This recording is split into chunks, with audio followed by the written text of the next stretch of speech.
So most you guys all know me. I'm the principal here.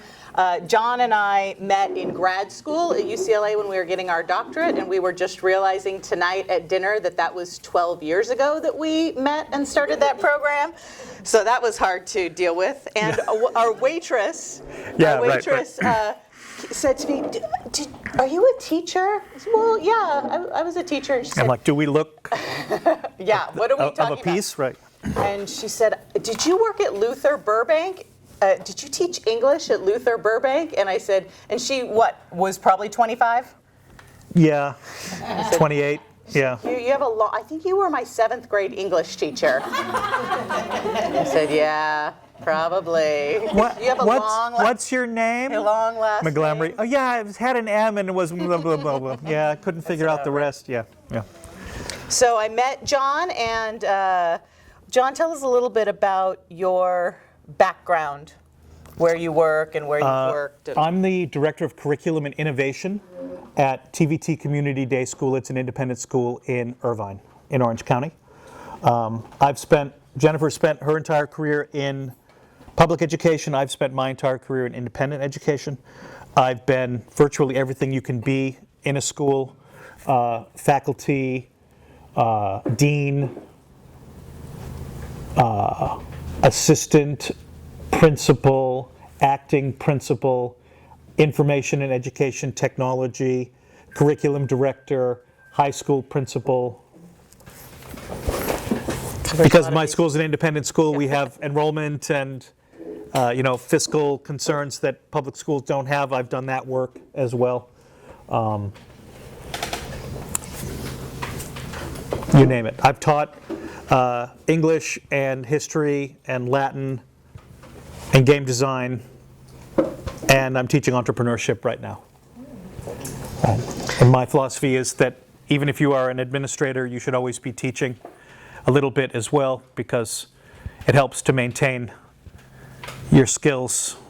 You're better admin if you are also teaching kids. So I've never not taught. So there it is.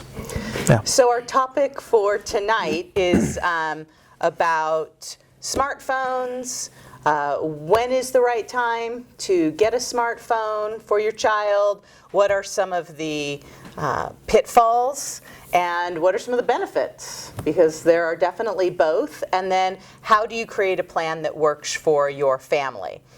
So John and I have a podcast together on education, and this was something that we tackled in our second episode. And since then, we've had a lot of feedback, and I've gone to some workshops on this, and I've continued to read about it, because I have to say that I came to our initial conversation with a real negative feeling towards smartphones, being at middle school, and a year under my belt where I felt like kids always had their face in their phones, and they were using their phones, to communicate covertly at school and make plans to meet up in the bathroom. In fact, I have to say this.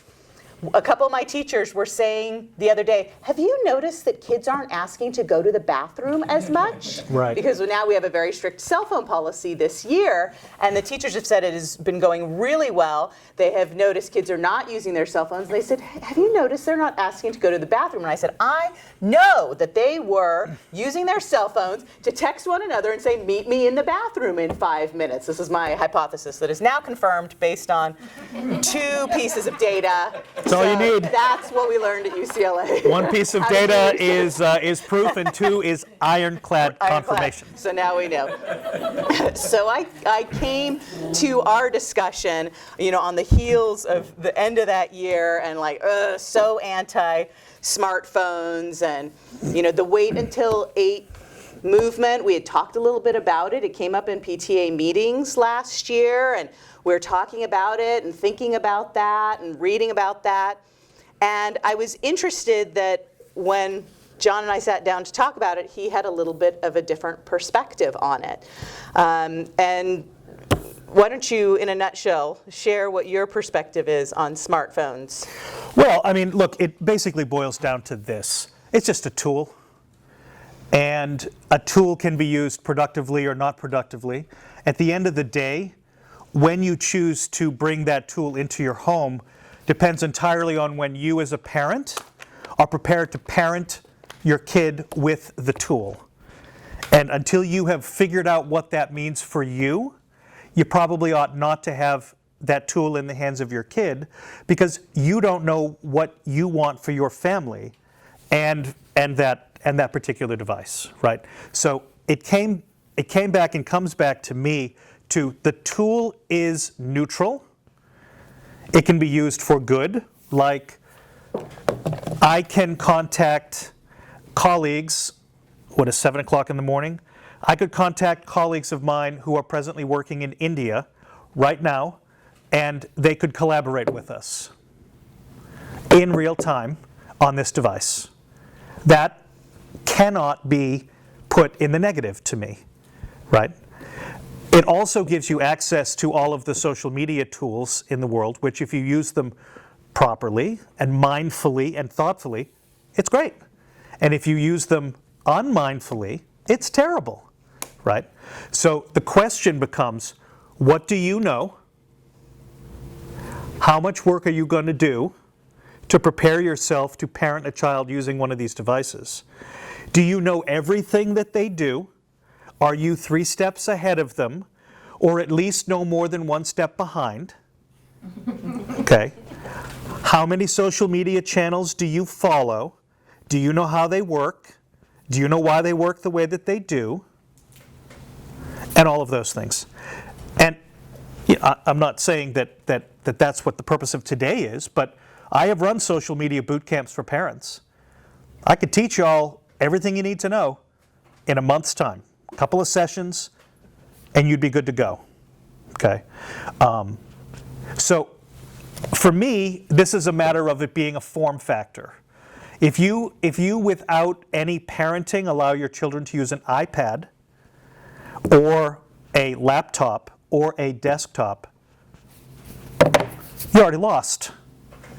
Because it's the same device. It's just this one is in their pocket, and the other one they have to carry like this, and the other one they have to carry like that. Otherwise, it's the same. They all do the same things. So why are you hating on this? Right? Because of the immediacy. I get that, right? But that's your responsibility as a parent to help them understand how to manage it. So that's kind of where, in the episode that we did, if you download the episode from iTunes or whatever and listen, it takes us, say again? What's the podcast? It's called Many Windows. Okay. And it's on iTunes. Don't forget 5-star reviews. Or less if you think we're doing a crappy job. It takes us a long time to get to that. We talk about a lot of depth and sort of substance, but the position that they're really problematic is not untrue, but I just wanted it to be, you don't paint in black and white here, okay? And could it be okay for a 6th grader to have a smartphone? It could be, to the degree that you've done your part of the equation. 7, a little bit more maybe. 8, probably more still. 9, almost certainly they're going to have one. 5, almost certainly they're not. At least in my judgment, right? If I were your principal and you were 9th grade and you were saying, I don't want my kid to have a smartphone, I would say, have you given consideration to the potential very serious social harm you're doing to your child? Because you are depriving them of access to the networks that they use. Well, I don't see why kids just can't go to the bowling alley. It's not the Carter administration. People don't go to the roller rink, right? If you Except want on that. October 11th, roller night for the Cougar Lab. If you want that world, go watch Stranger Things, right? It's totally awesome, but it's not the way the world works. So those are kind of where my, kind of my perspectives, kind of lie. I recently read, I've been reading this book called The Art of Screen Time, which I really like, and the subtitle is How Your Family Can Balance Digital Media and Real Life. And gives this analogy. She says, our smartphones, our screen time more like smoking or more like food? So smoking, we now know, is really harmful to your health. There's not a small amount of smoking that you can really do and be safe, right? But food, obviously we have to have food to live, but you can eat too much food, and that can be harmful to your health. I don't know what you mean.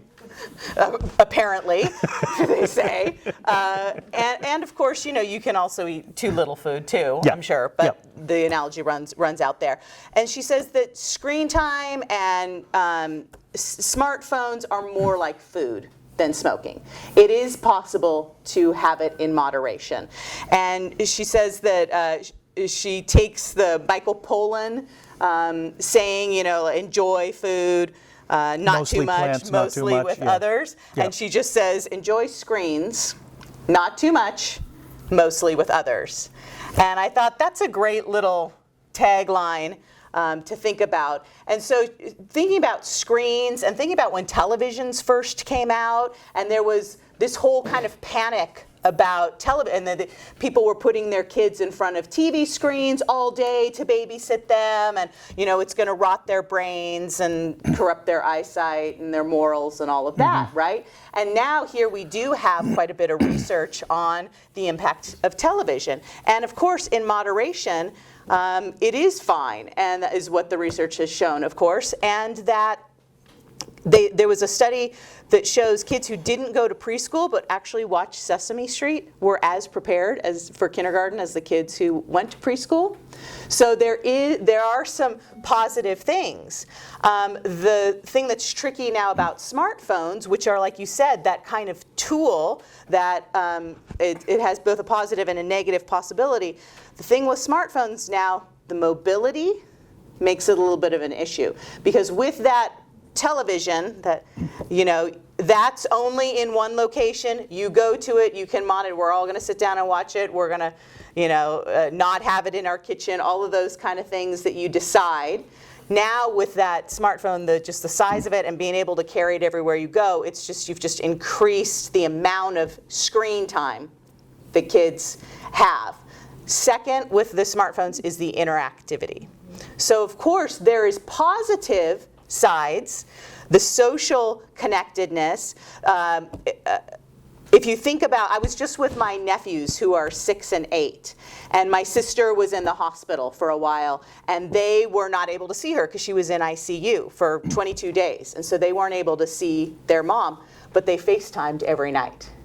And so I was with them quite a bit, and they were not as anxious and concerned as you would expect kids to be whose mom was in ICU, because they were able to see her and have that contact. And grandparents that live far away, I'm sure all of you have used something like FaceTime or Skype at one time or another, and you communicate with family members and you stay close to old friends, and all of that. All of that is powerful, and the fact that we could do it in the hospital, using just a phone, was great, right? So there's that positive. The negative side, it is completely immersive. And for a lot of kids, I see them all the time. I do traffic out here on the corner sometimes, and I see kids walking in that crosswalk with their heads looking in their phones, right? And I'm telling them, get across the street first before you look at your phone. So there's some discussion right now about thinking about kids as orchids and dandelions. You might have started to hear a little bit about this. There's a book. So most kids are like dandelions. They are resilient to many things, and they can survive a lot of drought and things like that. They're like dandelions. They'll keep coming back. They're a little more prolific. But then there are other kids that are just more susceptible to their environment, and they're like orchids. They need a really controlled environment to flourish and produce beautiful flowers. So for those kids that are the orchids, that are more sensitive, the impact of that immersive environment and the overstimulation is worse for them. So there is a segment of the population. It's been proven that kids on the autism spectrum, that it has some real damaging effects for them emotionally, and maybe not behaviorally. It impacts them because they become so immersed in it, and they're already struggling with socialization. So that's another thing you have to consider is your kid, right? We're going to talk about your family, what's right for your family, and your kid, because your kid, even if they're in 6th grade or 8th grade or 5th grade or 9th grade, is not necessarily like every other 6th grader, every other 8th grader. You really have to individualize it for your family. And it might be different for different kids. For sure. You know, that as you grow in your mastery of the device, you might realize, all right, well, this kind of app would be totally appropriate for my 8th grader, would be totally inappropriate for my 6th grader. So you're going to curate, as though it were a museum exhibit, the apps that are available, because you're not going to let them download apps on their own, I would hope, right? Because that I would view with a middle school audience as giving your responsibility and authority away to a 10-year-old, which you should generally not do, right? That would be my general advice. Yeah, sir. Using the filter. I mean, if you filter the shopping. Indeed, right. Is it okay to shop? Yeah. Because that way you have set up what the expectation. You know, your rule, your family, right? Wide open, Wild West. That would not be what I would advise, right? But if you have come to that position thoughtfully and authentically, I would have no problem respecting your position. Where I would struggle is if you have landed on that position without any thought or without having used the devices yourself or, you know, made your own mistakes and, you know, that kind of thing, right? You know, we just have to be mindful that the ecosystem. Well, I think it's kind of, you can think is. about like allowance, or how do you let your kids buy anything? Do you give them your credit card and say go to the store and buy whatever you want? Or are you giving them a set amount and saying, you know, you can buy $5 to $10 worth of apps this month, or you have it tied to something that they're doing and they're earning it, you know, or is it carte blanche at your house? So the filters, I think, are very important and a good idea, but then you also want to think if they're buying apps that cost money. I've heard tons of horror stories about kids racking up a big iTunes bill or, you know, whatever, the App Store bill, because they're not adding it up in their mind. Free with in-game purchases. They're not yes, right, and the games. Totally, in the games. right. It is not, you know, I would prefer that corporations act like better citizens, right? To the point about television, hysteria, right? I would prefer to live in a country where we don't have a continuously running moral panic about who the hell knows what every minute of my entire life, right? That's about nothing, but we just love a moral panic in the United States, right? So, you know, to the point, right? The game companies are not going to do your parenting for you. They're going to manipulate your children and you, right? So you'd better use them yourself to know how they do it so that you can be ahead of it, so that you don't find yourself sitting on a $900 bill from your phone or from iTunes or whatever, right? Yeah. Yeah. And you don't even have to do that, because on iPhones you can actually set it up that your kid cannot download anything Correct. without your Correct. approval. Right. And that's, In my house. yeah, that's a wiser default for a younger user than one that's a little bit more open, or, well, it's $5. Well, you know, they may not be in a place to really kind of appreciate what that means yet. So you start in a certain place and then you figure out for yourself, all right, well, if they get this, if they live well under this regime, in a year we'll move to a second one and then to a third one, right? Because what do you want? You want the adult you're raising to not make decisions as an adult or a near adult that are going to have ongoing consequences. The only way they can learn that is practicing it younger under a correct parental regime, right? And then hopefully they'll have enough wisdom to overcome their still growing executive function when they're 17 and not make really dumb decisions. So one of the proven negative effects of too much screen time is sleep deprivation. It's probably then should be your number one concern. So when you are thinking about a plan for your child, if they're going to have this is any kind of device really, this applies to that laptop, any kind of mobile iPad, you should have a cutoff time, right? I recommend them not charging their device in their room, right? That you have another place that they go to. Keep in mind that there are two things that make these devices counteract sleep. One is the kind of light that they emit, right? It actually messes with their circadian rhythm. So it does, even if it's dark outside, if they are looking at a screen, the light is as if they are in the sun, and it keeps them awake longer for up to 30 minutes to an hour after they've turned it off. Their brain is still reacting as if it has been light out until 30 minutes ago when you turned it off. So it shouldn't just be, oh, it's bedtime, 9 o'clock, now is time to turn off your device or put your device away. You've got to back that up a minimum of 30 minutes, if not an hour. The other thing to think about, and this is as true for books, if they are highly engaged in something, if they are, some of you may have real voracious readers who just get into a book and they are so excited because they are so immersed in their book that you say, okay, lights out, put your book away, their heart rate is still up. Their brain is sending chemicals to their body that takes time for their body to regulate for sleep. Our phones, our games, our social media that plays on emotions triggers all of those physical responses that kids need to wind down from in order to be able to fall asleep. The biggest epidemic I think that we have in this society now with kids is sleep deprivation. Right? They're now they're talking about, should we start school later so kids can get more sleep?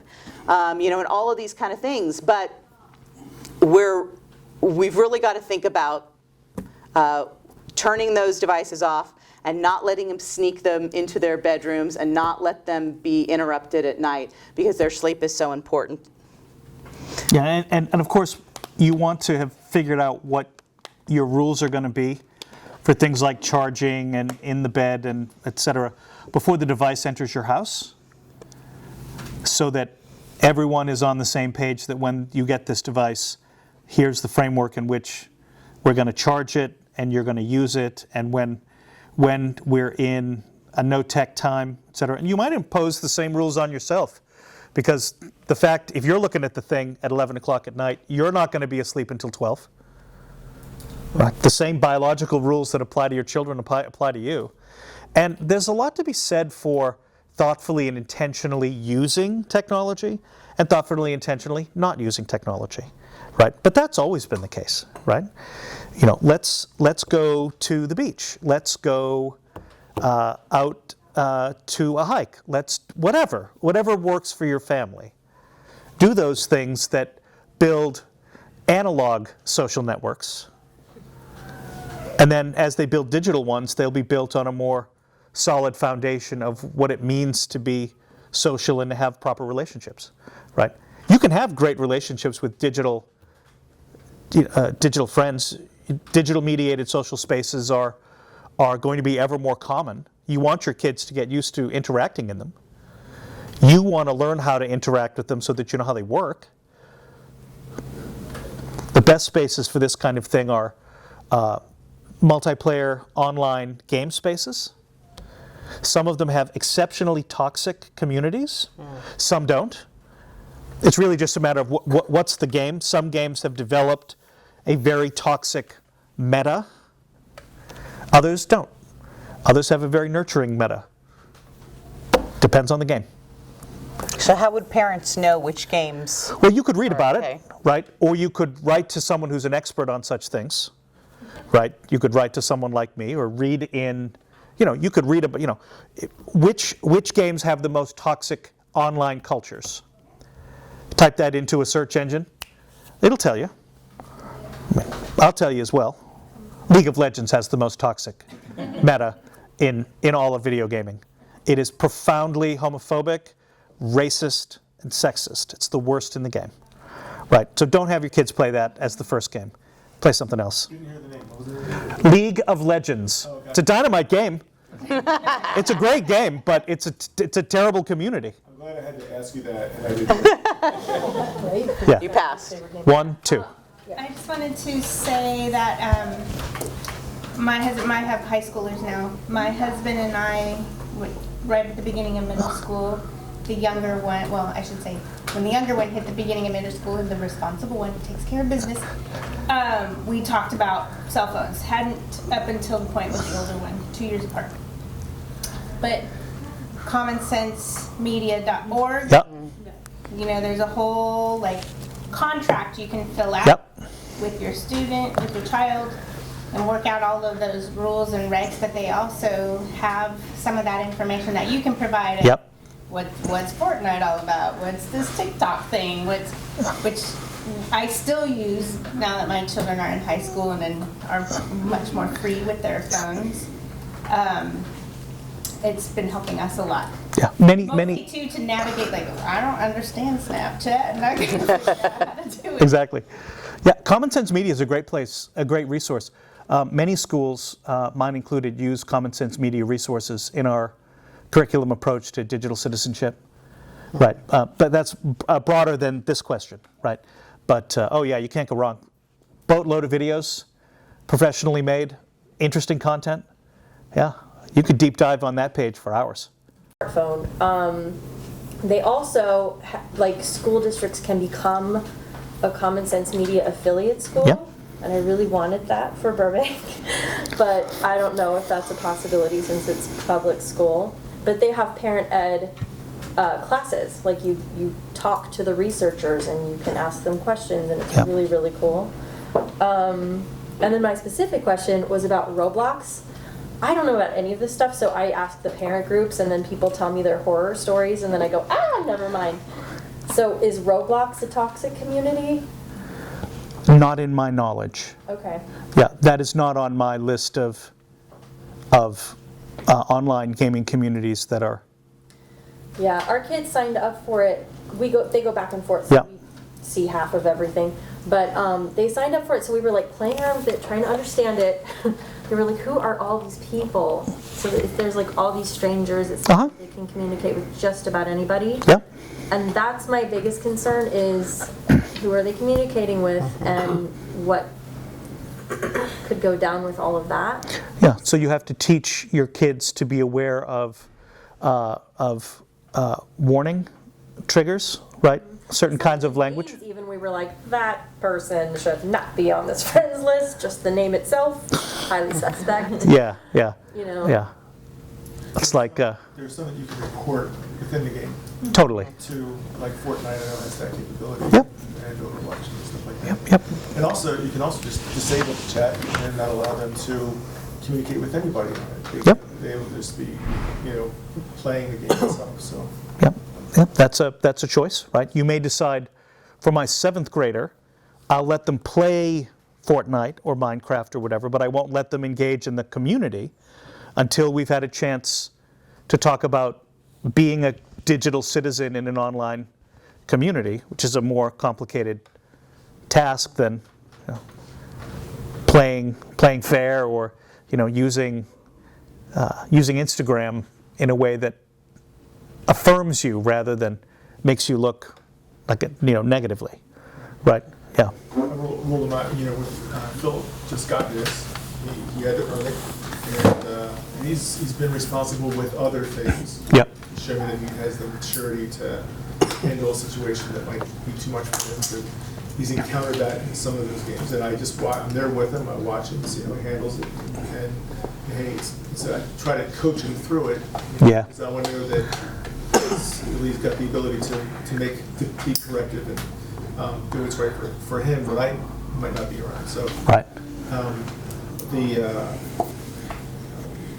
But the one rule for our house, for what we do, there's absolutely no social media. We'll let him go on Instagram, there's no Facebook, there's none of that.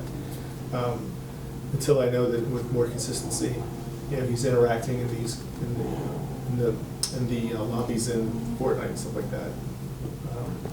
Which functions for kids of this age in a way that Instagram and Snapchat does for slightly older kids sometimes. Right. I talk to because I teach entrepreneurship, and being able to market yourself and any entrepreneurial work you're going to do across a full range of digital channels, right? I always say, well, which ones do you know, right? Well, we don't want to. It's like, I don't care what you're using. It's not my concern, right? If you're using things badly, it's my concern as your teacher to help you use them effectively. If your parents say it's okay for you to use Snapchat, fine, right? Are you using it effectively? Do you know how to use it so that when I ask you to do something in class, you're going to do it right, or you're going to make a fool out of yourself, right? Instagram is the preferred channel. Southern California is not a Twitter space. I worked in Pittsburgh. That's where kids were on Twitter, right? Here, not so much, right? Facebook is for people in nursing homes, to kids, right? They're like, Facebook. I'm like, yeah, that's fine, but if you don't appreciate it as a business channel, you've left what? 25% of the planet inaccessible. The podcast that we do, which we started 8 months ago, has downloads from 50 countries. Okay, a podcast I do about game-based learning and gamified instruction, very narrow audience. Last year, I had downloads from 125 countries. It's like, what is this person in Laos doing downloading this podcast? Who is this person? And why won't they write to me when I say, hey, if you've downloaded our show and you found it interesting, write back. We'd love to know you, right? That's the great opportunity, right? But if they don't know how to take advantage of it, then, bad on them, right? So yeah, I think that's an entirely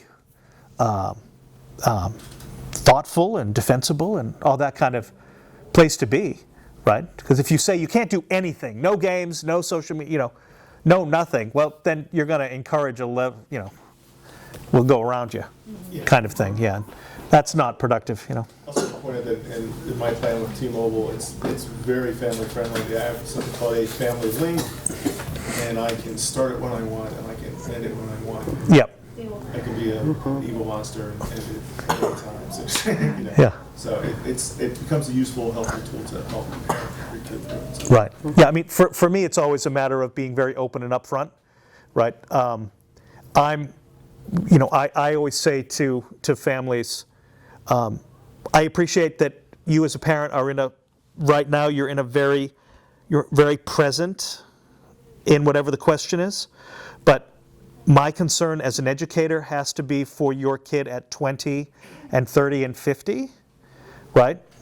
And so you want to make decisions now that maximize your child's belief that you are a trusting partner. And so if you tell them, I have this ability that our plan lets us use, I will use it.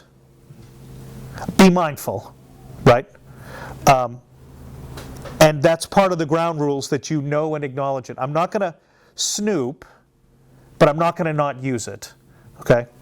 Because I'm going to be looking for evidence that you're continuing to do the right thing when you're not being observed. Because you're 14 and I don't expect you to have fully formed executive functioning skills. And because your peers might encourage you to do all sorts of things.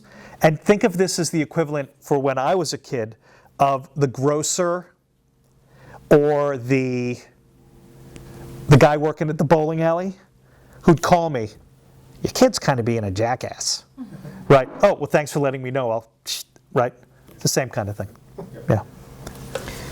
There were a couple of hands. I want to say something really quick before we, is kids, because kids are connecting online, this is their medium. You know, they're using, well, they're not using the phone function, but remember when we had phones and talked on them when we were kids? And you had a real long cord so that you could go into your room and shut the door and talk to your friend. So kids are doing that just through their cell phones and through FaceTime and these kind of devices. And they are exposed to and are having difficult conversations with peers. And I think people, when they write comments like text messaging or social media, they tend to be more cruel than when they say things face to face. This is true for adults, right? More cruel.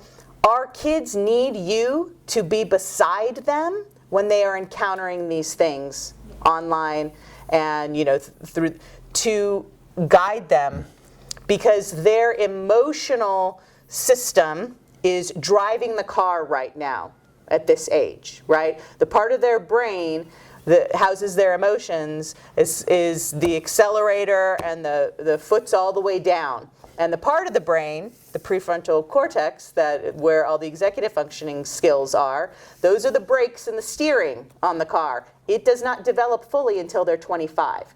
So their brain is going at high speed, and they do not have brakes and steering yet. You must be those brakes and steering.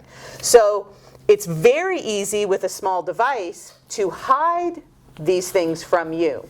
So you have to develop this open relationship with the cell phone. So if you demonize it, right, initially, and they're going to be more apt to hide everything, and they really are going to need you to help them. As I remember last year, a parent of a 7th grader telling me that her daughter was getting text messages from a friend who was saying she wanted to hurt herself and she was thinking about killing herself. So here's this 7th grader, almost in the role of a counselor, trying to respond via text to this other 7th grader. And, you know, fortunately, she had the kind of relationship with her mom that she could say, "Mom, you know, can you help me in this situation?" And the mom did help her and coach and guided her through that situation. Didn't say, "Oh my gosh, you shouldn't be getting these kind of texts. You can't use your phone for a week because you're getting these kind of right?" So I think that that's a key issue that I want to just make sure we touch on, is how you need to go hand in hand. So I love that family contract, or sitting down together. We're gonna make this time family time, and everybody's putting their devices away. I talked to all the 8th grade classes this year a little bit about the new cell phone policy and why I had instituted it. And I asked them, I said, how many of you at your house, at dinner time, the rule is we put our cell phones away, and a handful of kids in each class said yes. My favorite one was the student who said, at my house, my mom makes us put our cell phones, all of us, in a basket. And at the end of dinner, the first person to take their cell phone out has to do the dishes. Victory. Yeah. Put them in a stack, right? Right. First one out, right? Yep. Yeah. Love that. So a couple of things just to be mindful of. There is some initial research that says there is some correlation between screen time and obesity. And this is partly because of inactivity, but also because particularly if you're watching television, you think you're just kind of like mindlessly snacking, or you're eating and watching something on your device, you're not really thinking about what you're eating, and the whole bag of chips is then gone before you realize it. That's a piece of it. Never happens to me. And the not only television, but also the marketing now is really focused towards kids on our TV, on our all of our online things. It can exacerbate if a student has ADHD, or there has been some research to suggest that it does enhance those negative qualities in the ADHD child. So if you start to see your child becoming more distracted, more hyperactive, look at backing off the screen time. If their performance in school drops, if you see aggression on the rise. There's a story, it's not a story, talking about this research they did with mice, because the hardest thing about getting solid research about cell phone usage is, you have to have a group of kids who's going to be on their cell phones 24 hours a day for 8 months, and then you want to see it. How did it affect them? It's like nobody, we can't do that to our kids, right? So they did it with mice. They had the equivalent of mice internet, which is these flashing lights, and they just expose the mice to them for a week straight. And so usually when they would let the mice into their little maze, the first thing they would do is they would go around the edge and just kind of check everything out before they would venture into the middle of their little mouse playground. The ones who just got off their week-long of mice internet zoomed into the middle of and ran around like crazy mice in their mice playground. So there are some, it's suggestible that it just kind of amps up, particularly kids who are sensitive in that area.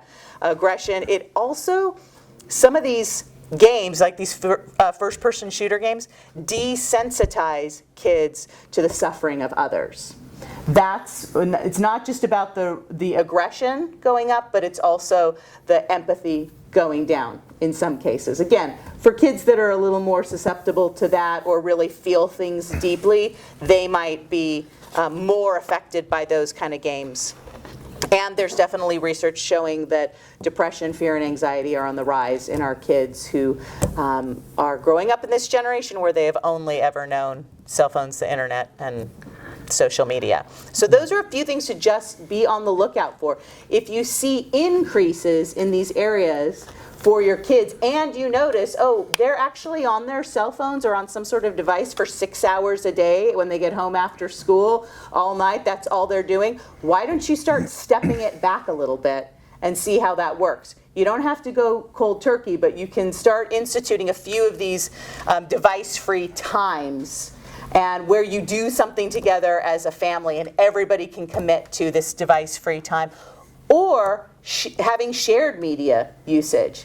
The best thing you could do if you have a kid who wants to play some sort of game, if you can say, before you play it by yourself locked in your room with your friends, what if we all played it together as a family first? You'll be terrible. They will love that.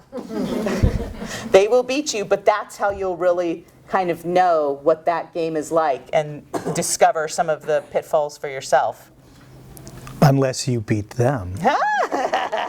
Then you guys can get together secretly on the weekend and improve your skills so that you can go in and beat them. Who's your new Fortnite player? Your team was terrible and now it's great. Couldn't tell you. It's my mom. It's possible. You never know. How many of you are playing Fortnite? Get out there and play it. If I had a quarter for every time I heard that, you suck. but I do it with them, Sure, yeah. Julie. My question is about time, because we talk about screen time. What would you recommend? Because I'm the worst mom ever for setting strict limit and setting down times on the phone and the iPad and limiting. So I'm just asking if you have guidelines about that. For me, it's really more about, it's not so much number of hours in a day, but how many total minutes at a time. Right? Because it's that sort of Alice in Wonderland down the well kind of, right? So a Fortnite game is bounded in time. It's very short, right? Other games have game experiences that are full stories, but they might take 3 hours to play. Well, a game like that, if you and your kid have a really good conversational relationship, well, I'm going to do this raid in Dungeons & Dragons Online. It takes 3 hours to play. You've already looked it up, so you know it does. All right, well, once a week, that's okay. But for the other times, I want you to limit your use to 15 minutes at a time. And it's never going to be in a set of apps that you've chosen because we've designed that intentionally, right? It's really more that kind of an approach to me. What if, especially, well, I have a daughter and I have a son, and they both use their devices in very different ways. Yep. Especially my son, after he plays video game, whether we set short times limit, there's always this, I don't know how to call it, frustration that it's over. He wants to finish something. That's called the electronic blues. I feel like it's a frustration That's a great, occurring every day, and it's hard as a parent to deal with that every time. yeah, that becomes part of the longer conversation that you have, right, with how your kid is interacting with a hobby or with something that gives their life value and structure, but which can be frustrating, right? It's the same advice that I give to the family with a hard-driving high school baseball player who, the moment the game is over, if they made a mistake, they prevaricate on it for the whole bus ride back. And then as soon as they get home, they're looking at spreadsheets and stats for their fantasy or they're just reading the right. You know, your brain working that hard, it's going to throw a lot of waste products into your bloodstream. Walk around, get your circulation going. It's the same thing. Okay, and it applies just as much to the video gamer as to the person using social media. To and right? Yeah. Timers, 15 minutes before you want him to stop. Put a timer. You have 15 more minutes. I'm going to set this timer. When this bell goes off, right, so that he has time to finish whatever he's doing. I know, but in real life, it's not how it works. Then at the time that it dings is when you have that conversation. If every single time that it dings and he asks for more time, that's going to run out, right?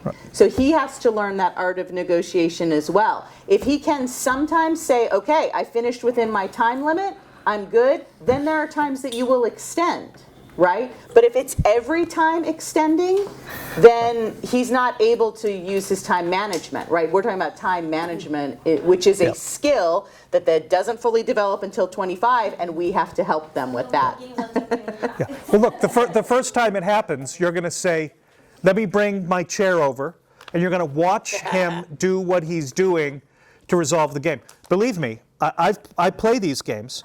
I know, okay, that just finished. If I log off right now, I'm going to have all kinds of things screwed up. I need 5 minutes to get my act together. I got to go to this place in the game. Well, I have to fly there, which takes me 3 minutes, right? And then I've got to drop this in the bank, and I got to put this over there. But that's all legitimate. But if you watch it, you can say, all right, if I'm going to let this game play, I have to allow for 40 minutes, not 30, because it can't be played in 30.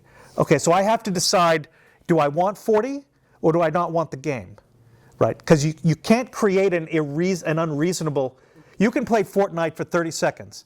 That's not how this works, So right? there are weekend games and there are They are what they are. You have to decide that, right? But don't create a condition that can't be met. That's just not fair, right? Yeah. Yeah, what's your experience with monitoring software? Because we use Norton Family, and what I don't know, it seems to be okay, but what I don't know is, do they know workarounds? Yeah, very easy to work around all of those things. Oh, that's disheartening. Sorry. Yeah, there are no monitoring software tools Heard better things about Circle. for what. Apparently the Circle, you can set them to what you allow. You can even turn off your whole internet. Uh-huh. Yeah, this is the one that I've heard. That one they can get around because my kids are really good. Well, look, here's how your kids get around. Is there any house within walking distance that has an open internet? Can they access it via your 4G connection? Do they have another network that they have acquired that you don't know about? Right? Yeah. Because all of those things are very easy to do. Okay? Google Family is pretty good for, Yeah. you can get CC'd on all their emails and texts and that sort of thing. But before I endorse any of these products, right, the fundamental reality is they can all be gotten around. The more you think it's like Norton Family Secure, 3 gold shields, bunch of baloney, right? Everything can be worked around. You have no incentive to work as hard as they do to find the workaround, okay? If you don't have the proper relationship that we've been talking about, you will incentivize them to go around. So it has to be, the foundation has to be there. To me, that would be my guidance to you. Work on building that relationship so that they're less inclined. Well, because I know it's like the Norton, the one thing I do like about it is the time limit, Yeah. which I don't think they can work around that as far as, Unless they have other means to, or other devices. Or they can Well, no, find your it's a different passcode one because they tried Yeah, that. yeah. but the apps and stuff like that, I'm sure that they have little workarounds. I haven't figured that out yet. But, Yep, definitely. but the time limit thing I think is helpful, to be able to say you have 4 hours, 2 hours, and it shuts off their apps. I mean, they can still use the phone call. Sure. Stuff, but Yeah. I I mean, look, it's better than not having a thing. It is not better than having family meetings and contracts, right? Nothing will ultimately beat that, because at the end of the day, you want your adult child to be able, by virtue of what you've taught them, to make thoughtful decisions, right? And if what they've mostly done is spent their time finding ways to work around your rules, well, I know what that looks like in the 25-year-old, and that's not what you're looking for, relationship-wise, right? That's not what you're looking for. Yeah. Can you speak more on violence in video games, as well as appropriate, like in movies, and what a 12-year-old should be watching, what affects them at their age? Yeah, Jennifer cites studies that show first-person shooter kinds of games could have they could move the needle on empathy, but just as many studies show that there's no effect whatsoever. Again, it depends on the kid. Depends on the kid. So I'll give you an example from my nephews. One is 6 and one is 8. The 8-year-old is much more emotionally sensitive. So he has not gone to the movie theater and watched a movie. It is too much for him. So on the plane ride, when I was flying with the two of them, the 6-year-old wanted to watch the Lego movie. And so he watched it with his headphones on and was totally into it. The 8-year-old just watched it without the headphones because it is too immersive for his very emotional self. He gets too into the movie, into the characters, what they're going through. All, good movies have a dramatic arc. He gets too wrapped up. It is overwhelming to him. So you can't have hard and fast rules because it depends. And here's the older one is more sensitive than the younger one in this situation, in my own family. So you have to know your kid and what they are able to tolerate. I think that I personally believe that there are a lot of images that our kids are exposed to now through television, internet, movies, everything, that are really too much for them at a young age. Because those images, our brain, it's different. You can read something that is grade levels above where you are. And you probably had the experience of reading a book. I remember in 7th grade reading Catcher in the Rye, and feeling so, devious about it. But things that you can't really process because you don't have the experience just go over your head when you're reading, because when you're reading something, you're creating that mental picture and you're creating the context based on your own experience. But with visuals and stories, that is given to the kids a lot of times before they are emotionally ready to process that information. And for me, that's what it's more about than even these kind of rating systems. What are your thoughts on that? I'm kind of with you, right? There are games that have very, very powerfully affecting narratives that tell stories that immerse a player in the game world for 40, 70, 100 and more hours, that are emotionally overwhelming and are not especially violent. There are games that are especially violent that students don't play violently. There are games that are not especially violent that kids play using the most violent choices, right? It's a matter of being mindful of what your individual kid is doing and how it's affecting them. So that becomes a question of having a conversation about it. There's no evidence that even the most violent of video games have a negative effect on outcomes of a child becoming an adult in any measure. For every study that says it's bad, there's a study that says they're not bad, right? So my perspective, and I've written books on games, using games in education. I've written about games and learning. I've written about this stuff, right?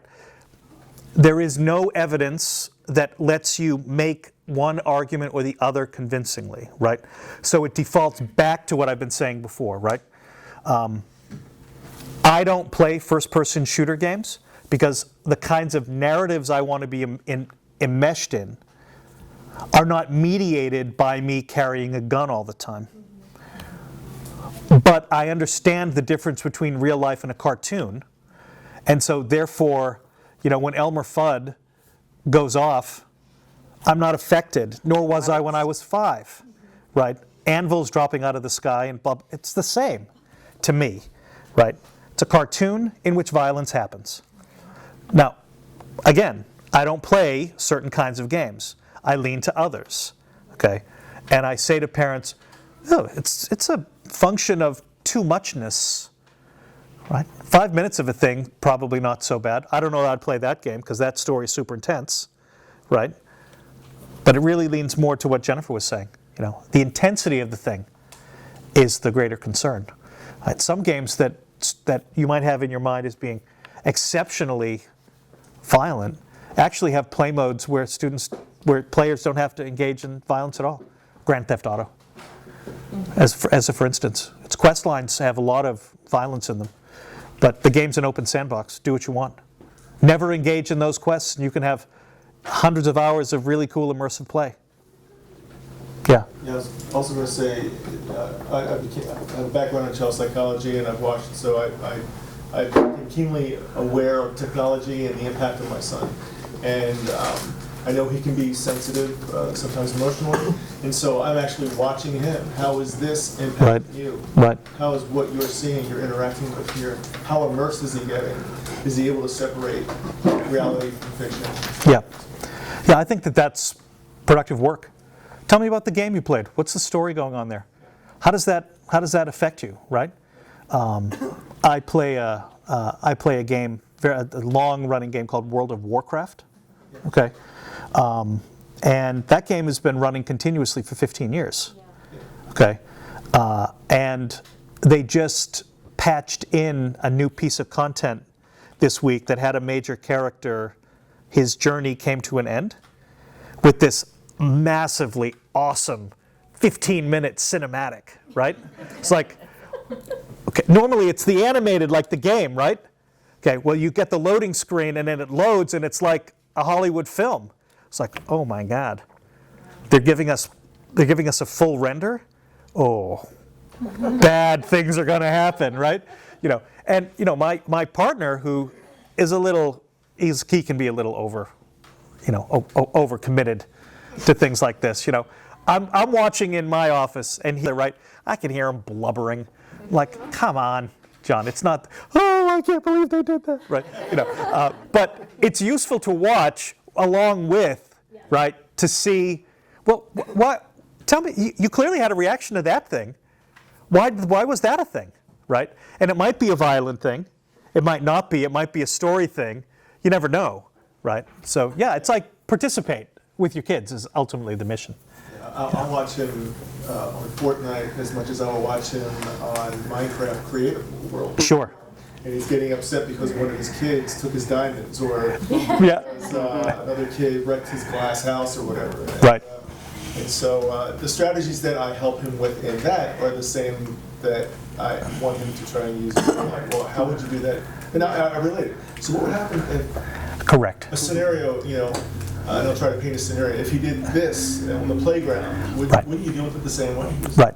Yeah, so try to make it relatable. Right. Yeah, that's ultimately when these kind of conversations are really, you're in fourth gear, fifth gear, sixth gear with that kind of, that's what they're gonna sound like. Hey, that Fortnite thing, I think I would have been frustrated by that. Yeah, you damn straight I was. All right. Yeah, so similar thing happens, but in real life. What did you learn? Tell me about the takeaways. How are you going to apply this? Right? Oh, I hadn't really thought about it that way. A digitally mediated space and a non-digitally mediated space run by the same human social rules, or at least they ought to. I think what you're saying is create connections with your kids. Yeah, yeah. For on screen or not. And there's a lot of strategy. I mean, even if you don't play the game, I just sit and watch a lot. There's multitasking strategy, negotiation, quick decision making. Right. There's a lot going on than just shooting, and they're not all shooting. There's some of them set in historical times. Yeah. They learn about. There's a lot of educational components to it. So Can be. You're absolutely right. They're not Yeah. all. There's the things to consider when you're with the types of media. How much is passive consumption? All right, how much is it they're just sitting and not engaged in anything? They're just watching YouTube videos, right? Passive consumption. Okay, that's unhealthy, I think, at large doses, versus the interactive consumption. And the communication aspect, so that can be positive or negative, right? That can go either way. And then content creation. There's a lot of games where they are creating and building and learning, and that. So when you're thinking about these different kinds of media and games and things like that, think about those pieces right there: the interactivity versus passive consumption, the communication aspect, and then the content creation. And that might help you kind of. I wanted to ask you about passive consumption, and I guess I haven't read up on the physical trigger is still lasting for half an hour to an hour after. Is it still the same amount of time that those triggers last after passive consumption as with interactive? Yeah, It's science. It's wavelengths of light. science. Yeah. It's science. Science. Yeah. No, it's wavelengths of light. Right. Yeah. It's not a. So it's not. It doesn't matter what. It's just that. Yeah. I think the reason they came out with the Kindle Paperwhite, right? Yep. Was that it was intentionally using a different type of wavelength in the light, than the original Kindles, iPads, or excuse me, what are they? What's the generic Fire, name for Amazon tablets? Fire, That's the word. tablets, yeah. Tablets and phones. They use this blue light that is what screws It's very up the exciting to circadian the nervous system. rhythm. The same. It's also, TVs aren't different. Like, No, TVs are the same. Yeah. Now, right, LCD That's television. right. If you have an old cathode ray tube Right. television, that's different, right? You got the rabbit ears, Fine. right? Yeah. To the point about interactivity, right? I know we're over. Let me try to paint the broadest picture for you that I sometimes do with my families. Your children are in grades 6 and 7, right? So they were born in what year? 2008. Okay. Let's assume that all things are equal. That means they will be in the labor force in the 2070s. Your grandchildren will be in the labor force in the 22nd century. Okay.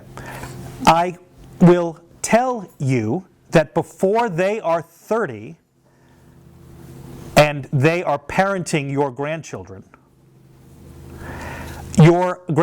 will have the opportunity to live in fully immersive digital online spaces that they can use not with a giant goggle set, but with something that looks no bigger than a pair of glasses. Some gloves, glasses, and they're in a fully immersed digital world. You ought to be thinking about that and not worried about this, because this you can bring under control. But that, if you aren't thinking about it, you will give your children, who will at some point be parents, a weaker set of skills to manage what's coming And that is inevitably coming. So you're saying Ready Player One. Correct. Correct. Let's hope it's not Columbus as depicted, right, where the world is in ecological ruin, right? But the Oculus, is that what it was called? Yeah. Yeah, I'm sorry. The Oculus is absolutely coming, okay? And in your lifetime, and most certainly in your children and grandchildren's lifetime, right? This device did not exist 12 years ago. And won't exist in 12 years. Yeah, and it will be something else, right? It will be wearable, it will be implanted like a chip in your cat, right? It will be, you will interact, it'll be something that it's on your button. When you need to interact with it, you say, Siri, keyboard. The keyboard appears in front of you, if you need to type something in, right? So you listen to the Malcolm Gladwell podcast, Absolutely. Right? So he was talking to that guy who knows about 5G. Do you know who that is? Yeah. Oh, good, because Yeah, I can't remember his name. name. Me either. Okay, good. I heard the podcast, Right? it's not going to come back. So he said, 5G is the next thing. So Yep.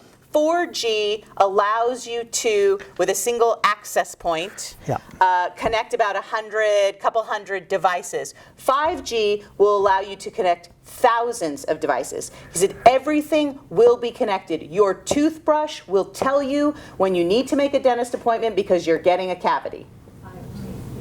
Every single thing in our life will be connected and telling you things, right, on your watch. Your refrigerator will be telling you when you're out of this. It's going to be the norm in a few years.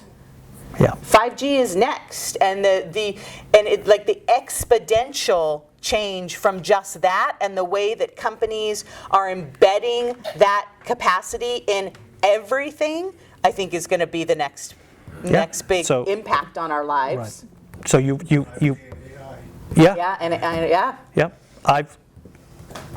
we're a well-resourced independent school, right? I've said to myself, I could buy a robot that has the Watson software, the one that beat the Jeopardy, right? The robot's called Pepper, okay? Type in Pepper Watson, right? You'll see the robot. It's 20 grand to rent it. How could I use that? Is there a way I could use that robot to supplement a teacher? I don't think so, unless I'm wrong. What if I bought one? What would I do with it, right? Well, eventually they're going to tell me, you could do this with it, and that will seem compelling to me, and we'll get one, and we'll see what happens, right? You can't replace teachers, but there's all sorts of things that teachers have to do that you could automate. What happens then? Oh, there it That is. was a depressing note. On that note, thank you so much. Thank you all for coming and staying so long. Yeah, thank you. All right, everyone, thank you for coming. Sorry to end on a downer. Thank you to Dr. Meg and Dr. John Cassie for coming out tonight. And Harrison Johnstone, our tech. And Harrison Johnstone. Yay, Harrison. Woo! Grab a cookie and a water.